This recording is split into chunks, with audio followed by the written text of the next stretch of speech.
गात चाललो जीवनपंथी, गात चाललो जीवनपंथी, माझ्या भीमाची गाणी संगे येवो ना येवो कुणी, संगे येवो ना येवो कुणी. म्हणजे तुम्ही जिथं आत्ता राहता तिथं तुमची किंमत नाही असं तुम्हाला म्हणायचं. मग त्यांना वाटलं होते. हां. तशी असतेच की परिस्थिती असतेच, सगळ्यांचंच असते सोडा. पण ते ज्ञान तुम्हाला द्यायला पाहिजे. शिक्षणाशिवाय गत्यंतर नाही. बाबासाहेब शिकले म्हणून ते मोठे झाले. तुमच्यात एखादा घरात कोणतरी फौजदार झाला, कोण अधिकार झाला, तर आमचा पाहुणा म्हणून सांगता. मग तुम्ही एवढा मोठा जगात त्याचं नाव आहे आणि तुम्ही मात्र त्यांच्याबद्दल ते जे काय सांगतात, तुम्ही बाबासाहेबांना घेऊन डोक्यावर घेऊन जयंती करणं सोडून द्या. तुम्ही डोक्यात घ्या बाबासाहेबांना. त्यांनी काय सांगितलेले डोक्यात घ्या. की जयंत्या कोण बी करते का करता आज करता येते, तसं नाही. पण ते जे बाबासाहेब 18 तास 20 तास अभ्यास करायचे चेष्टा नाही. मग ते तुम्ही केल्याशिवाय गत्यंतर नाही. विसावा विसावा जीवाचा विसावा, भीमराव बाई माझ्या जीवाचा विसावा, भीमराव बाई माझ्या जीवाचा विसावा, विसावा विसावा जीवाचा विसावा.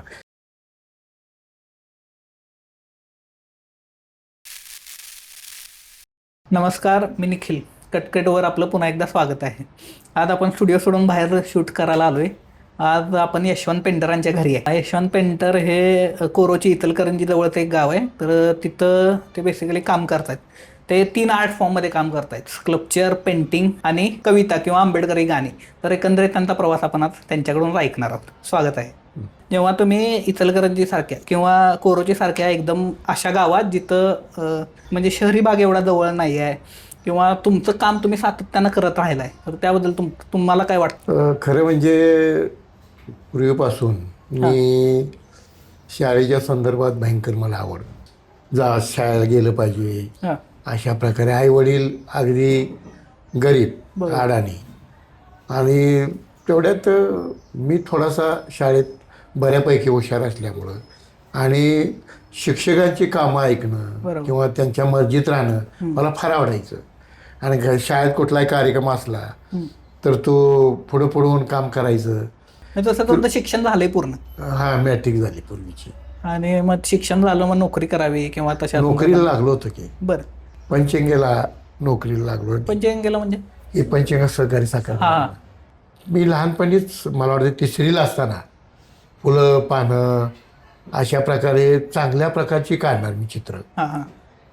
मग त्यामुळं बाकीचे म्हणाले तो आत्ताच असा काढायला लागला आहे, पुढचं तो फार चांगला आर्टिस्ट होणार. असं सगळं लहानपणापासून ते फोर्सच मिळाला मला. म्हणजे शाबासकी मिळत गेली, त्यामुळं त्यात जास्तच घडून गेलो. मग आता ते वेळच लागलेलं.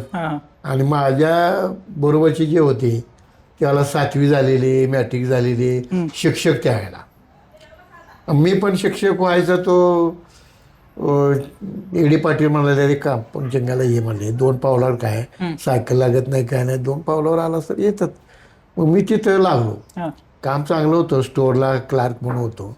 पण नंतर काय लागलं, रत्नापानांचा जिथं कार्यक्रम असेल तिकडं मला स्टोअरची माणसं घेऊन तिथं स्टेज घालणं. तिथं अगोदर मी जाणार, तिथं गाडी त्यांची असणार, तिथं जाऊन बघणार किती जागा आहे, माणसं किती बसतात, परत लाईट कुठनं घ्यायची, असं स्टेज कोणीकडे घालायचं, हे सगळं माझ्याकडे नियोजन.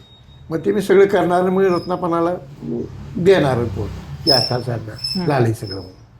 मग त्यामुळे त्यांची माझी पण फार जवळीक झाली, फार जवळीक म्हणजे. मग मी स्टोअरला जरा कमीच, मी गेस्ट हाऊसला जास्त असणार असं व्हायला लागलं. मग काय झालं, माझ्या वाढदिवसानिमित्तानं की नाही माझ्या जरा डोक्यात आलं की काय नाही त्यांचं एक चित्र काढावं रत्नापानाचं. मग कॅनव्हासवर काढलं, उभा राहिलेलं. आता त्यांचा पुतळा आहे तसंच बरोबर करेक्ट काढलं. आणि मी रत्नापानाने एक टोक धरलं आणि मी एक टोक, त्याला काय फ्रेम वगैरे केली नव्हती. असंच फोटो आहे तुमच्याकडे? फोटो तिथं आहे कारखान्यात. आणि झालं. त्यानंतर मी गणेश चतुर्थी असायची. हां गणेश चतुर्थीमध्ये नाटकं असायची, मोठी मोठी नाटकं. कारण त्यावेळेला फ्लॅट असायचे आणि ते फ्लॅटवर चित्र काढायची. बरोबर. एखादं पडलेलं घर किंवा जळमट असलेलं, हां मग ते मी अगदी करेक्टच काढणार, त्यावर काय प्रश्न नाही. आणि मग ते फारच त्यांच्या मनात बसलो. मग म्हणाले, यशवंत काय नाही, तो नाटकात काम करायला पाहिजे. मग ते काय झालं, आमचं शाळेत असताना आम्ही छोटी छोटी काहीतरी नाटकं वगैरे बसवलेली. आणि मग ते अनंत माने सिनेमाचे दिग्दर्शक त्यांना आणायचे बरोबर. आणि त्यांचा सगळं खर्च कारखानाच बघायचा. आनंद माने म्हणजे कोण? चित्रपट दिग्दर्शक. हा, दिग्दर्शक. मग झालं काय गमत, त्याने एक अशी एंट्री घेतली ती की एक डायलॉग दिला होता तुम्हाला सगळ्यांनाच. ती सगळी ऑफिसर मंडळी म्हणजे सगळी जी टीम होती ती आमची नाटकाची, त्यात अपराध मिस केला नाटक बसवलेलं होतं. आणि एक डायलॉग दिला होता. त्या डायलॉगमध्ये दुःखाची भूमिका आहे, नाक पुढे आहे का नाही असे हालायला पाहिजे, हे हालायला पाहिजे. मग ते कोणाची झालं ना. मग माझा नंबर आला, मी हलवून दाखवलो. काय म्हणाले तुम्ही ऑफिसर मंडळी, हे पोरगं खेड्यातलं आहे म्हणाले, इथल्या इथं बघा की म्हणाले. ते एकदा नाही 2 वेळा त्यांची टेस्ट घेतली तरी सुद्धा फरक नाही म्हणाले. मग त्यांनी मला काय केलं, जवळ घेतलं आनंद मानेनी आणि मग मला इतकं हे कर, तोंडावरचे हावभाव आहेत का नाही त्या संदर्भात लिहून दिलं. डोळे वर करणं, खाली बारीक करणं किंवा चेहऱ्यावरचा सगळे हावभाव. बाकीच्या हावभावाचं काय महत्त्वाचं नाही म्हणाले, चेहऱ्यावरचा हावभाव फार महत्त्वाचा असतो आणि ते सगळ्याला ते मॅच करत आहे. आणि तुमच्या चेहऱ्यावरचा जो हावभाव असतोय त्यामुळे तुमचे हातवारे आपोआपच होते, त्यामुळे तुम्ही काही चिंता करायची नाही. बरोबर. म्हणजे सोडली कधी नोकरी? 7 वर्ष केली तिथं. का सोडली तर ते थोडं वांधत झालं. ते हे काम तुम्ही प्रत्यक्षात कधी चालू केलं? स्कल्पचर किंवा जे शिल्प तुम्ही बनवताय? मग झालं काय गमत, आमचे वडील अडाणी म्हणजे रुपयाची मोड करणार नाही. आणि आम्ही एक मळा केला होता, मळ्यात कामाला राहायला सुद्धा. मळकरीचा मळा म्हणून तिथं होतं आणि त्याचा गोठा होता.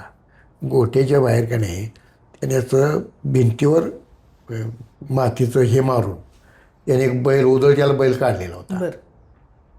आणि बैलाच्या अंगावर ते शिरा असतात ना अशा, हे डोपरं म्हणा, हे पण काढलेलं होतं वडिलांनी. मग त्यांचं लई कौतुक व्हायला लागलं. आणि मला बी आश्चर्य वाढवलं, असं का डोपरं बिपरं शाळा नाही काय नाही आणि असं काढू शकतात. मग ते मला थोडंसं त्यात अनुवंशिक म्हणा काय म्हणा, ते माझं पण तसं झालं.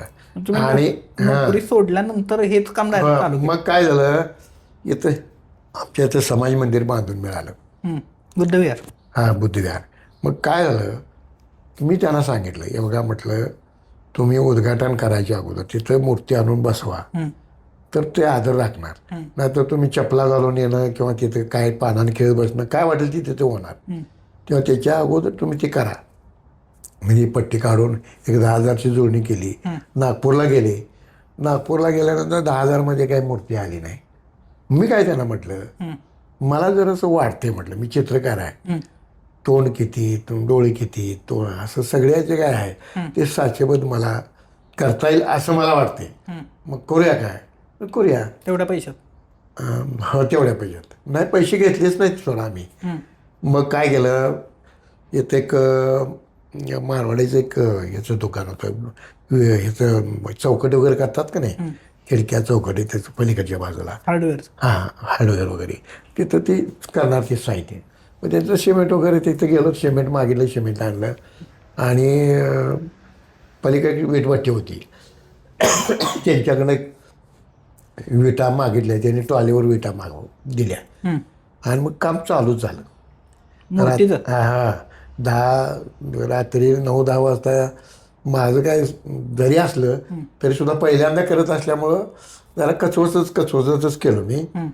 आणि ती मूर्ती असं व्हायला लागली, आता बघितल्यानंतर तुमच्या लक्षात येईल, पहिल्यांदा की मग इतकी चांगली व्हायला लागली ती आमच्या वयाची किंवा माझ्या वयाच्या जास्तपेक्षा असलेली माणसं एवढं बेहद खुश झाली. आणि दररोज खेड्यात असते की गारवा वगैरे आणायचा अशा प्रकारे, दररोज कोणतर गारवा आणायचा, तर ते कोणतर टावेल आणा, टोपी आणा, कपडे आणा, असं व्हायला लागलं. मग सुती व्हायला लागली भरपूर. म्हणजे काम चांगलं झालं सोडा. मग त्यानंतर हे समजा लागलं.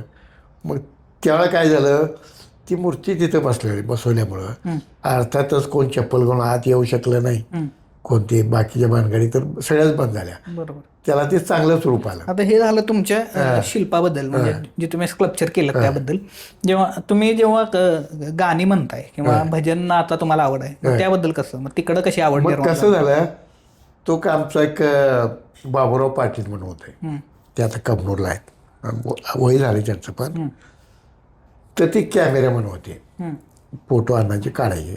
मग ते फोटो काढायचे बरोबर आहे की, पण ते फ्रेमला चिकटवायचे माझ्याकडे काम, आणि खाली लिहायचं अक्षर. मी पेन आर्टिस्ट असल्यामुळं खाली ब्रशनं मी नाव टाकणार तुमचं त्यांचं काय नाही, ते प्रसंगाचं. बरोबर. तो फोटो काढलाय रत्नापानाचा, तिथली माणसं किंवा कशा संदर्भात, बरोबर. आणि ते यमक पद्धतीनं लिहित असल्यामुळं अर्थातच मला ते अवघड झाले गाणी लिहायचं. यमक बरोबर असावं लागते नाही, आणि ते यमक बरोबर म्हणण्यापेक्षा त्याचं गांभीर्य पाहिजे. म्हणजे कसं ध्रुवपद पहिल्यांदा असते, ध्रुवपदाला अनुसरून खालची कडवीला असावे लागतात. ते मला अवगत झालं, आणि मग जवळजवळ 50-60 गाणी ही सगळ्यांचीच केली. किंवा आता पूर्वी कसं असायचं, लग्न म्हटलं की मंगलाष्टका म्हणायच्या, त्यावेळेस तसं होतं, ते रचायच्या आणि आपण म्हणायच्या. तुम्हाला सहज कुठलं बाबासाहेबांचं गाणं सुचतंय आत्ता म्हणायचं म्हणलं, कुठलं सुचते सहज? कुठलंही एखादा म्हणा की. हां, मग हे जवळजवळ 50 वर्षापूर्वी लिहिलेलं गाणं मीच लिहिलं. गात चाललो जीवनपंथी, गात चाललो जीवनपंथी, प्रिय भीमाची गाणी संगे येवो ना येवो कुणी, संगे येवो ना येवो कुणी. गात चाललो जीवनपंथी, गात चाललो जीवनपंथी, माझ्या भीमाची गाणी संगे येवो ना येवो कुणी, संगे येवो ना येवो कुणी.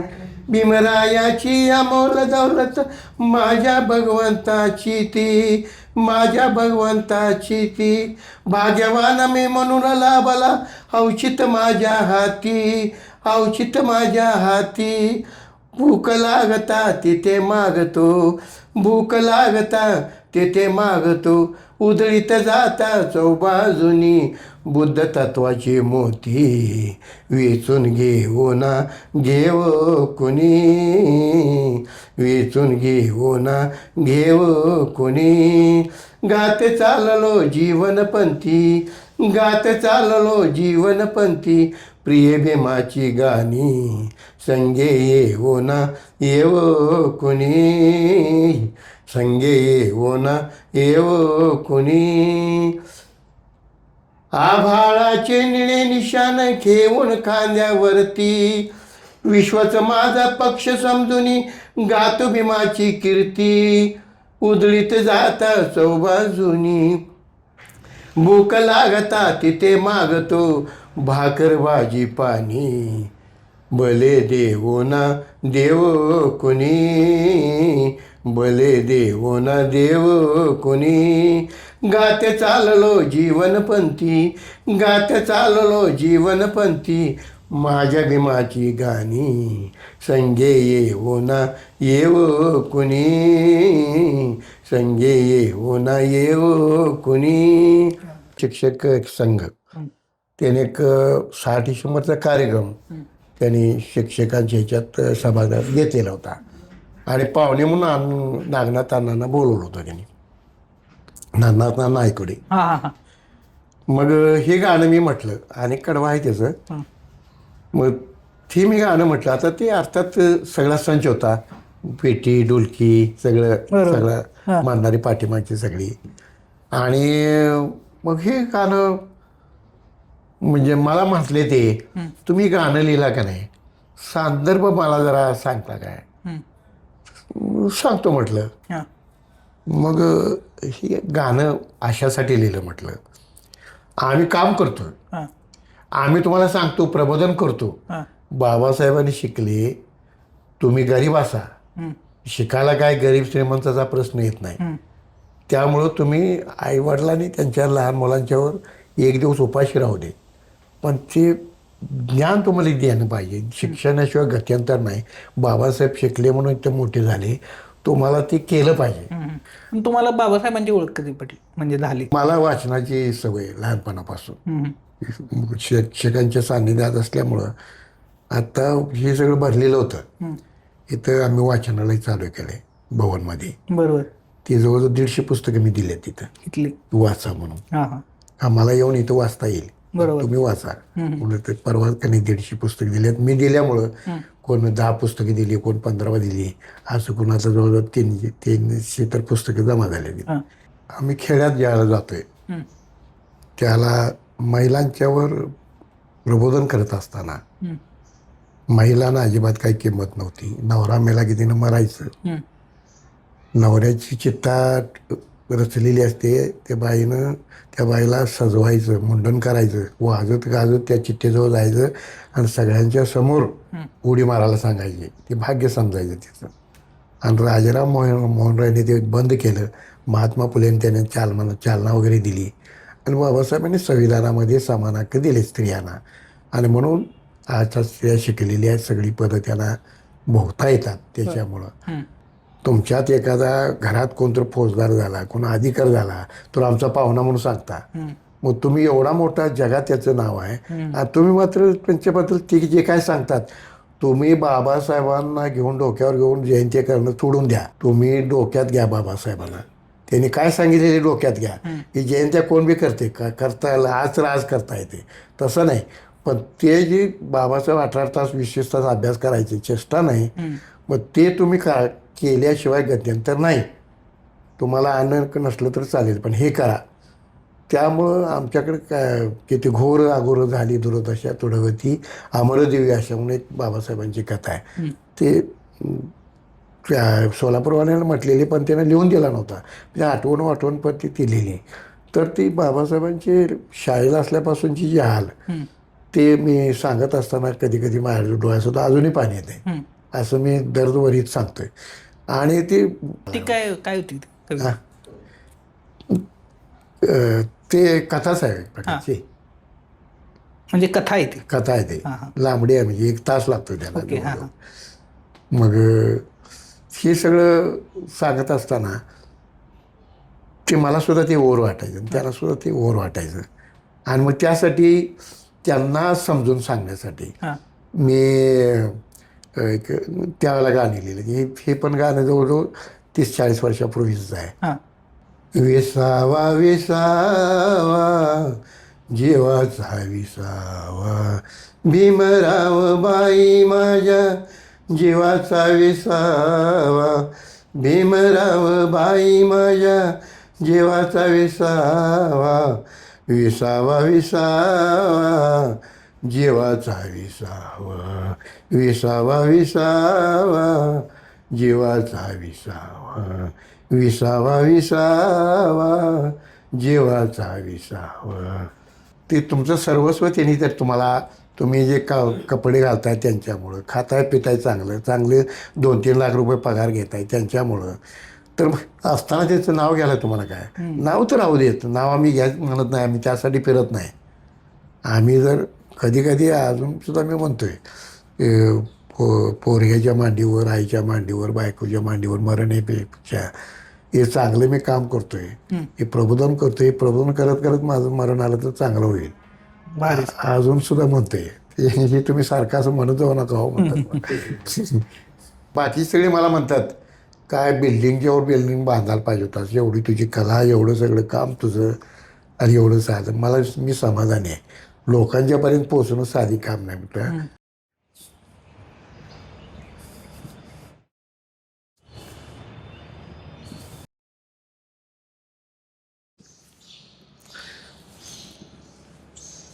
ही किती वर्ष झाली बनवून?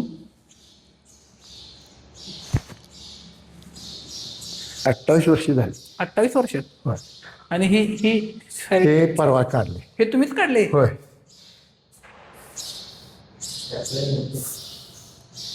28 वर्ष झाली. होय. आणि मूर्ती करायला किती वेळ लागलेला? एक 15 दिवस लागले की. 15 दिवसात बनवलेली. होय. दररोज संध्याकाळी बनवणार. ते मूर्तीच बाबासाहेबांनी पहिली बुद्धाची डोळे उघडलेली मूर्ती होय. बनवली, ती काय आहे इतिहास ते जरा सांगायची. ते बाबासाहेबांचं मत काय होतं, हा, कुठलीही वस्तू बघितल्याशिवाय ते तुम्हाला कळत नाही. म्हणजे डोळे उघडे असल्याशिवाय. हा, हम्म. म्हणजे डोळं झाकून तुम्ही ठरवू नका, डोळं उघडं ठेवून ती काय आहे ती बघा, हा, असं त्यांचं मत होतं. बरोबर. म्हणजे आता जपान, चीन वगैरे हा, असं ते बाबासाहेबांचं तसं मत नव्हतं. हा, जे काय सत्य असेल हा, ते खरं. तुम्ही सांगताय म्हणून नव्हतं, कोणतं सांगून गेले म्हणून नव्हतं, हम्म. तर कोण सांगणार आहे म्हणून नव्हतं. हा, तुमच्या मनाला ते पटायला पाहिजे, बरोबर. ते तुमचं खरं. हा, हा, तर कोणाच्या ते काय भंपसोट सांगतोय का खोटं सांगतोय खरं सांगतोय तुम्ही ठरवायला नाही ते. मग ही जी मूर्ती आहे ही तशीच आहे ना, मग डोळे होय होय. अर्धे उघडे आहेत असं आहे ना? हा, मस्त बनवताय शिल्प. हा. ते जेव्हा थर्माकोलचं बनवताय त्याचं काय म्हणजे कशा पद्धतीने बनवताय ते? ते थर्माकोल साईज एक अशी मिळते, हम्म, ती चिकटवायची हम्म, आणि एक चौकोन असा तयार करायचा. आता तुमची अशी बॉडी आहे, हा, ही बॉडीची तुमची रुंदी, हा. उंची बरोबर. हे तेवढं करायचं आणि त्या पद्धतीने कापून काढायचं. हम्म, आणि कापून काढल्यानंतर पॉलिश पेपर मारून हम्म, ते बरोबर डोळे वगैरे सगळं करता येते.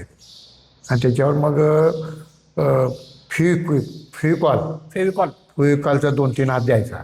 ते 2-3 हात तुम्ही दिला का नाही, हा, ती वरनं दगड जरी हा. मारला तर बॉल कसा असा जातोय हा. आणि वर येते तसं होतंय. पण ते त्याचं काय काढलंच नाही किंवा ते काय टप्पा पडतोय पण फुटत नाही. काहीच फुटतच नाही. वरनं टाकली तरी काय होत नाही, टनानं उडी मारते ते, हा, हा, पण काय होत नाही. ते प्लास्टरचं ते खाली पडल्यानंतर फुटतंय तर ते फुटत नाही असं. हा, हा. ते आता पण तुम्ही तशा पद्धतीने बरोबर. होय, बेळगावला एक 9 फुटाची करून दिली. बर. परत ते 5-6 वर्षापूर्वी गणेश चतुर्थीमध्ये पूर्वी शेतकरी आत्महत्या करायचं सगळं प्रस्त सुरू होतं. हा, त्याला श्रीराम जय राम जय जय राम म्हणून एक मंडळ आहे इचलकरंजीचं. त्यांना ती मूर्ती शेतकरी आत्महत्या करत चाललाय आणि कशी गणपती थर्माकोल फेविकॉल. हा घेऊन तू आत्महत्या करू नकोस म्हणून चाललाय असं मी केलं होतं ते त्यांचं. पैसे कसं देतात? हा, पैसे कसं देतात? समजा आता 8 फुटाची तुम्ही केली म्हणताय होय. अलीकडं आता ते ते पैसे. त्यांचा तो इतिहासच घडवला त्यांनी. त्यांचा पहिला नंबर आजपर्यंत कधीच आला नव्हता. नाही मी काय म्हणतोय, जेव्हा तुम्ही अशा मूर्ती बनवून देताय त्यावेळी त्याचे किती चार्ज करताय? पैसे किती घेताय? समजा आता 8 फुटाची तुम्ही अलीकडे बनवली, होय, त्याचे किती पैसे घेतले? ते 25,000 घेतले. हा, 25,000 घेतले होते. भानगड काय झाली, 5,000 त्यांच्याकडे राहिले होते. हम्म, मग माझा सत्कार करून नगराध्यक्षाची असं सत्कार केला आणि पाकिट दिलं. पाकिट तिथे काय मी उघडू शकणार नाही म्हणून मी घरी आलो आणि बघितलं तर 17,000 रुपये होते. म्हणजे मी म्हटलं विनू 17,000 ते पाकिट दुसऱ्याचं माझ्याकडे आले, माझं त्यांच्याकडे असेल असं मला वाटते. नाही तुम्हाला दिलं ते किती आहेत पैसे, तर 17,000 आणि 5,000 द्यायचं होतं आणि 17,000 जे आम्हाला बक्षीस आले 5 ठिकाणी नंबर आला, ते नंबर आलेले जे पैसे आहेत ते तुम्हालाच आम्ही सगळे दिले. हा. तर असं प्रत्येकी बोललं जाते की आर्टिस्ट आहेत किंवा कलाकार आहेत त्यांना त्यांचे पैसे वेळेवर मिळत नाहीत किंवा ते लांबवतात होय. किंवा कमी देतात. होय. तसा तुम्हाला अनुभव आलेला नाही? आलाय की, पण मी तेवढं वाईट मानत घेत नाही. पाठीमाग थाप चांगली मिळाली की आम्हाला सगळं मिळाल्यासारखं वाटतं. आजचा जो काय अनुभव होता, आज आपण आउटडोर शूट केलंय पहिल्यांदाच. थँक्यू पेंटर, तुम्ही ही जी काही माहिती आम्हाला दिलीत. जीवाचा विसावा भीमराव बाई माझ्या जीवाचा विसावा